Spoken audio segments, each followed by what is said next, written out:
ሰላም። ዛሬ የምናወራው ስለ አንድ ጦርነት ነው። ግን ይህ ጦርነት በየቀኑ የሚካሄድ ሆኖ ሳለ ብዙ ጊዜ የማናስተውለው ነው። ይህ ጦርነት በእውነትና በማታለል መካከል የሚደረግ ሲሆን፣ ዋናው የውጊያ ሜዳው ደግሞ ስለ እግዚአብሔር ማንነት ባለን ግንዛቤ ላይ ነው። በዚህ ትንታኔ ይህን ግጭት በጥልቀት እንመረምራለን። እስኪ በዚህ ጥያቄ እንጀምር። እምነትን በእውነት የሚሸረሸረው ምንድን ነው? ብዙ ጊዜ ወደ አእምሯችን የሚመጣው ከውጭ የሚገጥሙን ፈተናዎች ሊሆኑ ይችላሉ አይደል? ግን እውነተኛው መሸረሸር የሚጀምረው ከውስጥ ነው። ስለ እግዚአብሔር ባህሪ በሚኖረን መረዳት ላይ በሚፈጠር ጥርጣሬ ነው። ይህ ጥያቄ ለዛሬው ውይይታችን መሠረት ይሆናል። እሺ፣ እንግዲህ ይህንን ጉዳይ ደረጃ በደረጃ ነው የምንመለከተው። መጀመሪያ የማይታየውን ጦርነት እንነካካለን። ቀጥሎ የአሳቹን ዋና ስልት ምን እንደሚመስል እንመረምራለን። ከዛ ከዚህ በተቃራኒ የቆመውን ማይለወጠውን የእግዚአብሔርን ባህሪ እንመለከታለን። ይህንን በተግባር ለማየት ደግሞ ሁለት የተለያዩ ታሪካዊ ምላሾችን እናነጻጽራለን። በመጨረሻም ይህንን ሁሉ መሠረት አድርገን የእኛ የመከላከያ ጋሻ ምን መሆን እንዳለበት እንረዳለን። እሺ፣ መጀመሪያው ነጥባችን ማይታየው ጦርነት። አሁን መንፈሳዊ ጦርነት ስንል ብዙ ጊዜ ወደ አእምሯችን የሚመጣው ትልልቅ ነገሮች ናቸው። ግን እኮ ዋናውና ከባድ ውጊያ የሚካሄደው በልባችንና በአእምሯችን ውስጥ ነው። ይህም እግዚአብሔር በእርግጥ ማን ነው በሚለው ግንዛቤ ላይ ነው። እሺ፣ የጦርነት ከተባለ ዋናው የጥቃት ስልት ምንድን ነው የሚለው ጥያቄ ይመጣ። እንግዲህ እዚህ ላይ ያለው ዘዴ በቀጥታ ጦር መማዘዝ አይደለም። በጣም ሱር እና ከዛም በላይ ያደገኛ ነው። እሱም ውረትን በማጣመም ጥርጣሬን መዝራት። ይኸው የጥቃቱ ዋና ኢላማ ስለ እግዚአብሔር ያለንን ምስል ማበላሸት ነው። ስለቱ ደግሞ የእግዚአብሔርን ማንነት በተሳሳተ መንገድ ማቅረብ ነው። ዋና መሳሪያው ምንድን ነው? ማታለል። በልባችን ውስጥ የተዘራውን የእውነት ዘር ገና ስር ሳይሰድ መንቀል ነው። የማርቆስ ወንጌል 4:15 ላይ ይህን ስልትን በጣም ግልጽ አድርጎ ያስቀምጠዋል። በሰሙት ጊዜም ሰይጣን ወዲያው መጥቶ በልባቸው የተዘራውን ቃል ይወስዳል የሚለውን ቃል አስተውሉ። ወዲያው ነው የሚለው። ይህ የሚያሳየው እውነት ልብ ውስጥ ስር ከመስደዱ በፊት ምን ያህል በፍጥነት የማስወገድ ሥራ እንደሚሠራ ነው። ይህ ማታለል ደግሞ በቀላሉ ይኸው ውሸት ነው ብለን የምንለየው አይነት አይደለም። ይሄ ነው ነገሩን አደገኛ የሚያደርገው። ሁለተኛ ቆሮንቶስ 11:14 ላይ ሰይጣን ራሱ የብርሃንን መልአክ እንዲመስል ራሱን ይለውጣልና ይላል። ማለትም ውሸቱ እውነት መስሎ በጣም ማራኪ ሆኖ አንዳንዴም በጣም ምክንያታዊ መስሎ ነው የሚቀርበው። እናም ይህ ነጥብ የዮሐንስ ራእይ 12:9 ላይ ምንም ጥርጣሬ በማይፈጥር መልኩ ነው የተቀመጠው።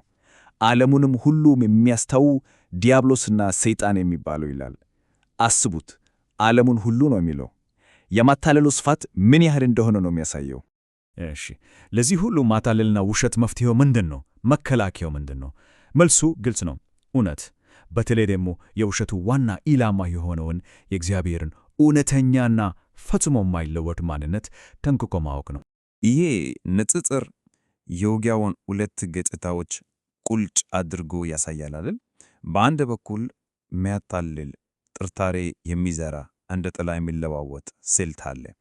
በሌላ በኩል ደግሞ እንደ ጽኑ ዓለት እየጸና እውነተኛ ፍጹም አፍቃሪና ፈጽሞ የማይለወጥ የእግዚአብሔር ባህሪ ቆመዋል። ልዩነቱ የጨለማና የብርሃን ያህል ነው። መጽሐፍ ቅዱስ የእግዚአብሔርን ባህሪ ሲገልጽ ለማታለል ምንም አይነት ክፍተት እንደሌለው ነው የሚያሳየው። ሥራው ፍጹም ነው ይላል። መንገዶቹ ሁሉ የቀኑ ናቸው።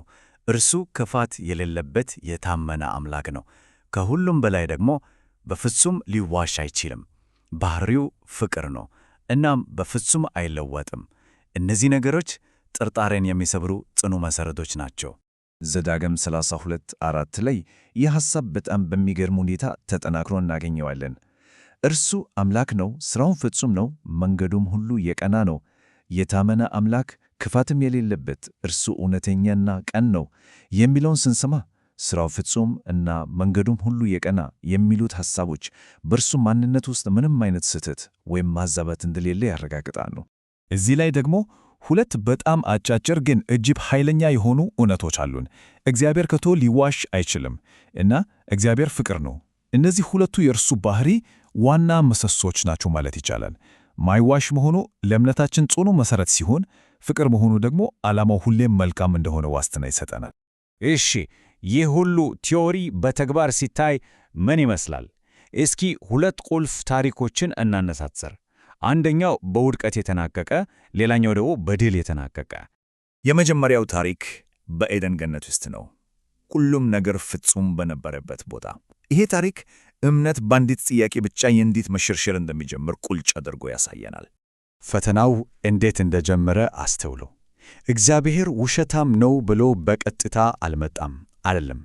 ይልቁንስ ዘፍጥረት 3:1 ላይ በውኑ እግዚአብሔር እንዳትበሉ አዟልን የሚል በጣም ሱር ጥያቄ ነው ያቀረበው።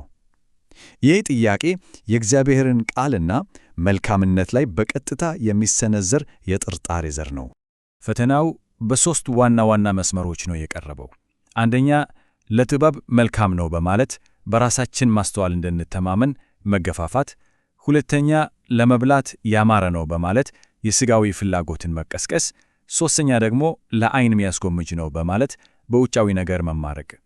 ሦስቱም መንገዶች ከእግዚአብሔር ቃል ይልቅ በራስ ፍርድ ላይ እንድንደገፍ የሚገፋፉ ናቸው። ታዲያ ውጤቱ ምን ሆነ? ዘፍጥረት 3:6 ላይ እንደምናየው ከፍሬውም ወሰደችና በላች ይላል። ድርጊቱ ቀላል ሊመስል ይችላል፣ ግን ትርጉሙ በጣም ጥልቅ ነው። በእግዚአብሔር ቃል ላይ ከመታመን ይልቅ በራሳቸው ፍርድና ስሜት መተማመንን መርጠው ወደቁ ማለት ነው። እሺ፣ ያ ታሪክ በውድቀት ነው የተጠናቀቀው። አሁን ደግሞ ፍጹም ተቃራኒ የሆነውን ምላሽ እንይ፣ በምድረ በዳ የተካሄደውን ፈተና።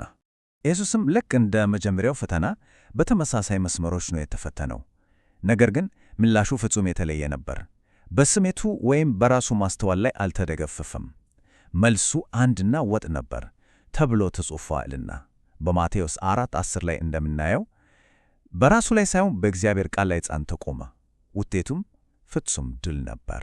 እሺ፣ የጦርነቱን ባህሪ አይተናል። የጠላትን ስልት፣ የእውነትን መሠረት እና ሁለት ፍጹም የተለያዩ ምላሾችን ተመልክተናል። ይህ ሁሉ ወደ መጨረሻውና ወሳኙ ጥያቄ ያመራናል። የእኛ የመከላከያ ጋሻ ምንድን ነው? ስለዚህ የዚህ ሁሉ ትንታኔ ዋናው ጭብጥ ይሄ ነው። በማታለል ላይ ድል የምናገኘው በብልጠት ወይም በጉልበት አይደለም፣ በእግዚአብሔር ቃል እውነት እና በማይለወጠው ባህሪው ላይ በመደገፍ ብቻ ነው። የእግዚአብሔርን እውነተኛ ማንነት ማወቅ ከማንኛውም የጥርጣሬ ፍላቻ የሚከላከልልን ጋሻችን ነው። እናም ይህንን ማብራሪያ በዚህ ወሳኝ ጥያቄ ልዝጋው። በልባችን ውስጥ የተዘራውን የእውነት ቃል ወዲያው እንዳይነጥቅ እንዴት ነው የምንጠብቀው? መልሱ በየዕለቱ በምናደርገው ምርጫ ውስጥ ነው የሚገኘው። ይህ እያንዳንዳችን ልናስብበት የሚገባ ጉዳይ ነው።